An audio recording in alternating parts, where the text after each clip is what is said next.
यमुना के आंचल में बसा यमुनानगर एक ऐतिहासिक नगर है।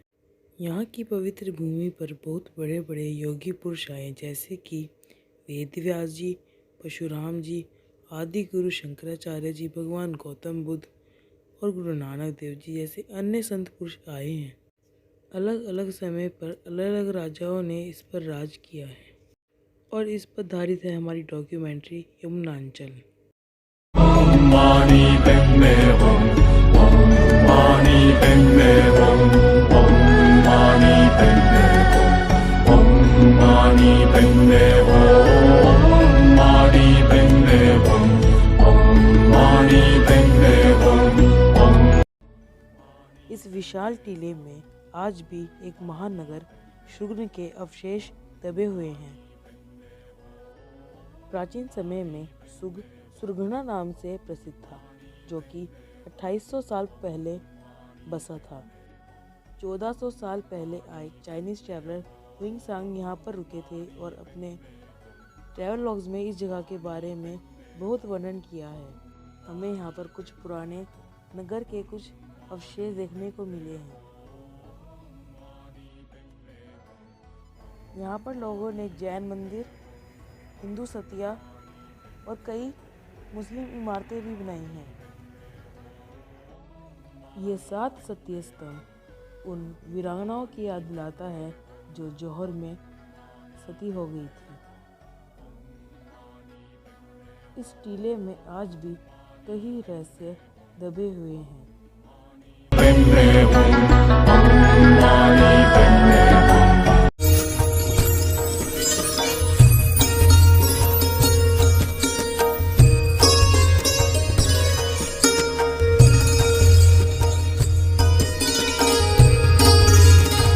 यह मंदिर तकरीबन 100 साल पुराना है। श्री राम मंदिर लाला गोविंद राम जी की कृपा से बना है। उनकी ज़मीन में ये बना और ये मूर्तियाँ जो हैं सन 1957 में स्थापना हुई थी उनके कर कमलों द्वारा। इस मंदिर के प्रांगण में 2 वृक्ष पीपल के हैं। एक पीपल है, एक पीपली है, जिनका संगम है। तकरीबन 100 साल पुराने वो वृक्ष हैं दोनों। यमुना मैया का घाट है, जो बड़ा सुहावना और साफ सुथरा पानी है, जो पीने के काबिल है। लोग इसमें आके स्नान भी करते हैं, पूजा पाठ भी करते हैं और तकरीबन रोज़ पूजा पाठ होती है। अभी 3 साल से यहाँ यमुना मंदिर भी बना है, जिसमें स्थापना यमुना मैया की शहर की तरफ से की गई है।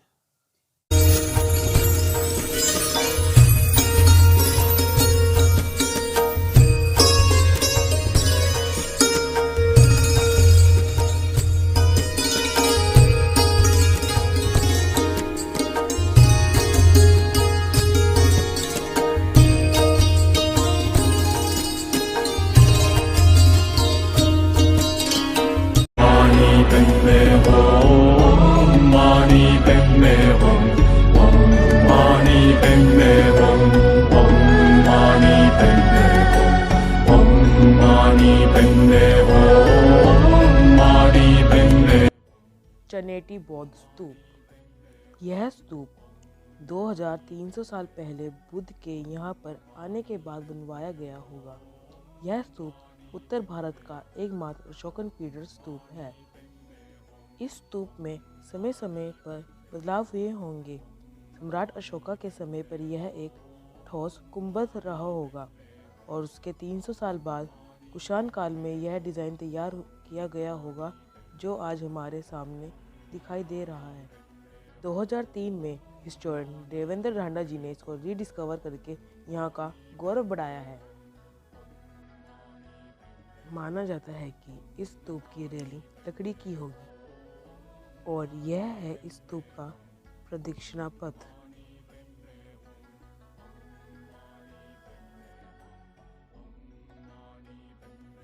इस स्तूप के चारों ओर 4 रथिकाएं हैं। जिनमें भगवान बुद्ध की मूर्तियां पूजा के लिए रखी जाती होंगी। वहाँ ऊपर की ओर एक आला है जिसमें बुद्ध का अस्थि कलश रखा जाता होगा।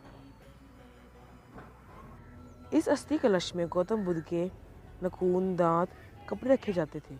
और ये है इस स्तूप का तोरण।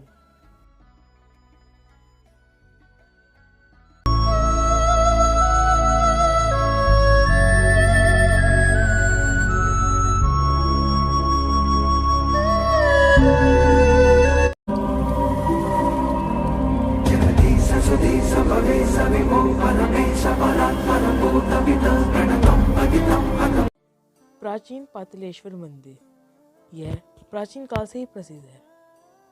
मंदिर में प्रवेश करते ही हमें पहले नंदी जी देखने को मिलती है और उसके बाद फिर ये पाताल में स्थित शिवलिंग देखने को मिलता है।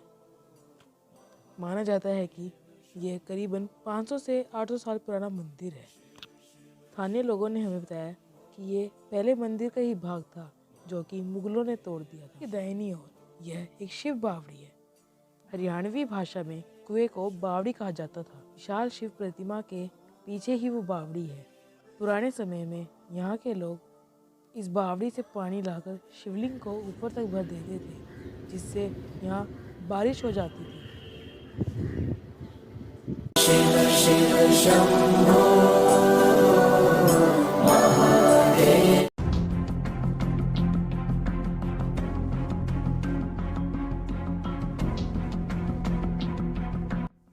बूढ़िया किला, बूढ़िया को बीरबल की जन्मस्थली भी कहा जाता है।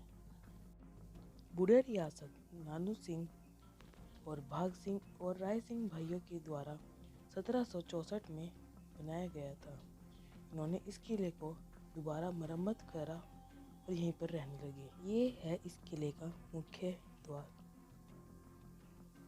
इस किले के चारों ओर 4 गुंबद आज भी सही सलामत खड़े हैं। यह किला लाहौरी ईंटों द्वारा बनाया गया था। ये है उस समय का हस्तबल, जहाँ पर राजा महाराजा अपने घोड़े बांधते थे।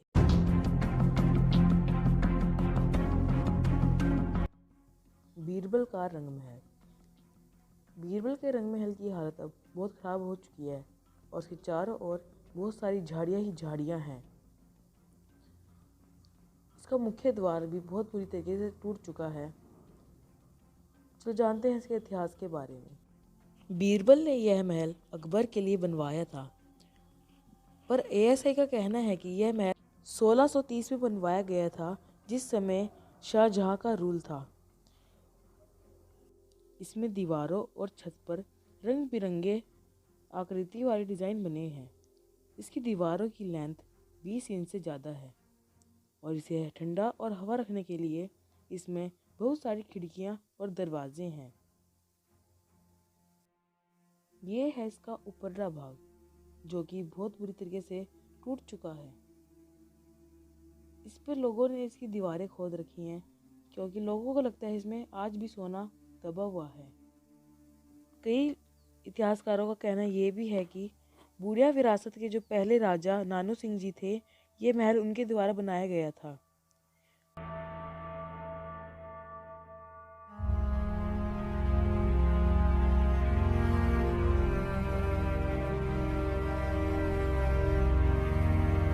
बहादुर जी दिल्ली चले पौने शहीदी गुर तेग बहादुर। बूढ़िया साहिब गुरुद्वारा 9वें गुरु तेग बहादुर जी को समर्पित है। यहाँ का यह इतिहास 400 साल से भी पुराना है। अपनी उपदेश यात्रा के दौरान आगरा से अंगदपुर साहिब जाते हुए गुरु तेग बहादुर जी कुछ समय के लिए यहीं पे ठहरे थे। कहते हैं कि राजत की हर एक मनोकामना यहाँ पूरी होती है। इसमें एक आंतरिक गर्भगृह और एक गुंबददार कमरा है। मुख्य भवन में 1 मीटर ऊंचे अष्टकोणीय चबूतरे पर खड़ा ये सुंदर विशाल गुरुद्वारा है। इस गुरुद्वारे का आर्किटेक्चर पुराने गुरुद्वारे से मिलता जुलता है।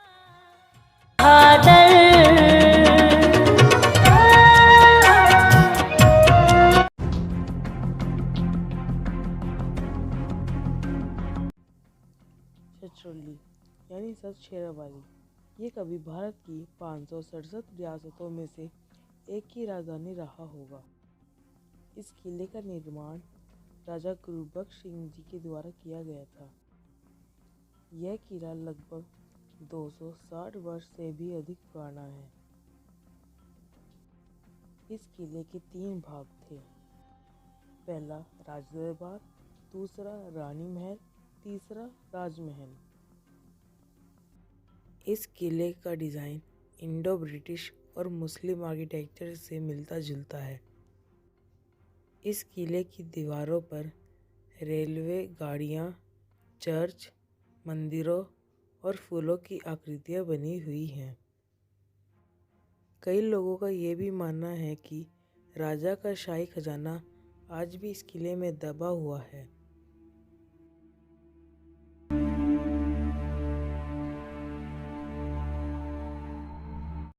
Mani Padme Hum, Mani Padme. इतिहासकारों का मानना है कि जो अशोक स्तंभ दिल्ली कोटला में है वो इसी गांव का था। कहा जाता है कि फिरोज शाह तुगलक स्तंभ को यमुना नदी के सहारे दिल्ली ले गया था। अब गांव के लोगों ने अपने गौरव को वापस लाने के लिए यह अशोक पार्क बनवाया है। Mani Padme Hum, Mani Padme. Waheguru ji Waheguru इस स्थान पर 2 गुरुद्वारे हैं। पहला गुरुद्वारा पहली पातशाही और दूसरा 10वीं पातशाही गुरुद्वारा। ये गुरुद्वारा गुरु गोविंद सिंह जी को समर्पित है। सन 1688 में बगानी की लड़ाई के बाद श्री गुरु गोविंद सिंह जी इसी जगह पर 52 दिन तक रुके थे। हर साल कार्तिक पूर्णिमा वाले दिन यहाँ पर लाखों की संख्या में सिख श्रद्धालु आते हैं। ये गुरुद्वारा गुरु नानक देव जी को समर्पित है। सन 1584 में गुरु नानक देव जी यहाँ पर आए थे और उन्होंने सूतक प्रथा के बारे में ज्ञान दिया और मानवता के बारे में भी बहुत जानकारी दी।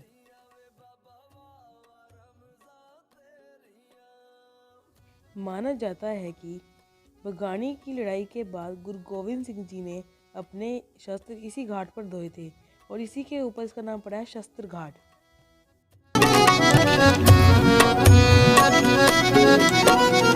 ਜਿਉਂਦਿਆਂ ਦੇ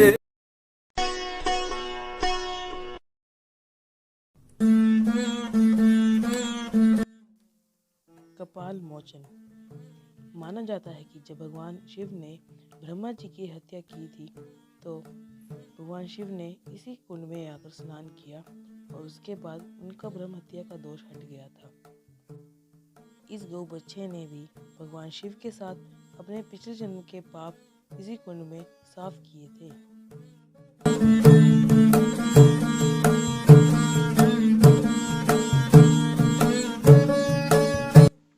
ऋण मोचन सरोवर।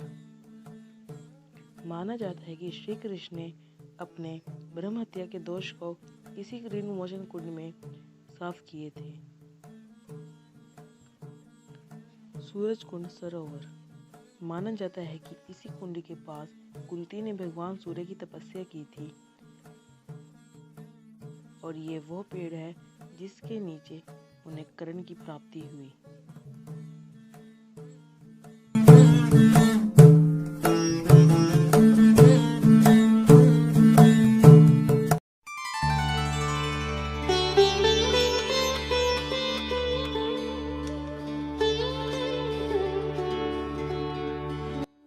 पंचमुखी डाका मंदिर। कहा जाता है कि इस मंदिर का संबंध महाभारत काल से है और ये भी माना जाता है कि महाभारत काल में पांडव यहाँ रुके थे और उन्होंने पंचमुखी हनुमान जी के दर्शन करे। उस दौरान यह एक क्षेत्र वीरान जंगल था। पहले यह एक डाक का जंगल हुआ करता था। डाक एक प्रकार का पेड़ है। कई लोगों का ये भी मानना है कि इस मंदिर की स्थापना बाबा जानकी दास जी के द्वारा की गई थी।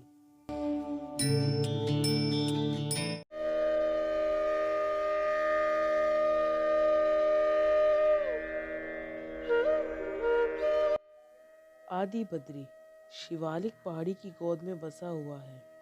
माना जाता है कि वेद व्यास जी ने महाभारत की रचना इसी स्थान पर की थी। इस स्थान के बारे में कई ग्रंथों में लिखा हुआ है, जैसे कि पद्म पुराण, भागवत पुराण और महाभारत। इस आदि बद्री मंदिर की स्थापना जगत गुरु आदि शंकराचार्य जी ने 4000 साल पहले की थी। माना जाता है कि अज्ञातवास के दौरान पांडव यहाँ अपने आखिरी के कुछ साल इसी जगह पर रुके थे। सरस्वती उद्गम स्थल। माना जाता है कि सरस्वती नदी धरती के नीचे से यहीं से निकलती है और इसको ASI और इसरो ने भी सर्टिफाइड किया है। ये है आदि केदार मंदिर। माना जाता है कि इस मंदिर का शिवलिंग स्वयंभू है और इस मंदिर की सबसे पहले पूजा धर्मराज युधिष्ठिर जी ने की थी।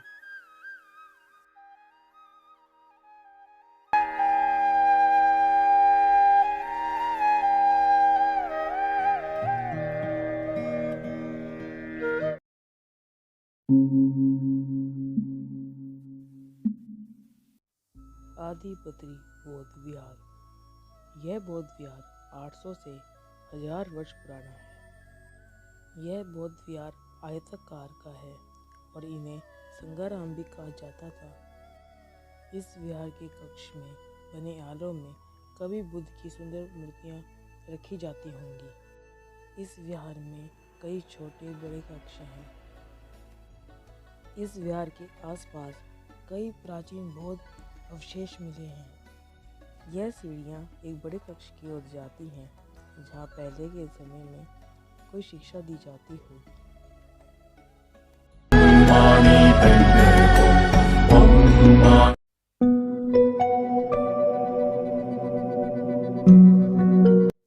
लोहगढ़ पहली खालसा राजधानी और पहले सिक्के और मोहर यहीं पर बने थे।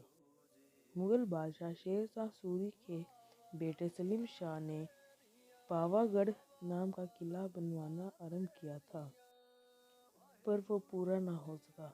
बाद में वह टूट गया और उसी स्थान पर शाहजहां ने किला नुमा हवेली यानी शाही शिकार गृह बनवाया और जिसका नाम मुखलिसगढ़ रखा।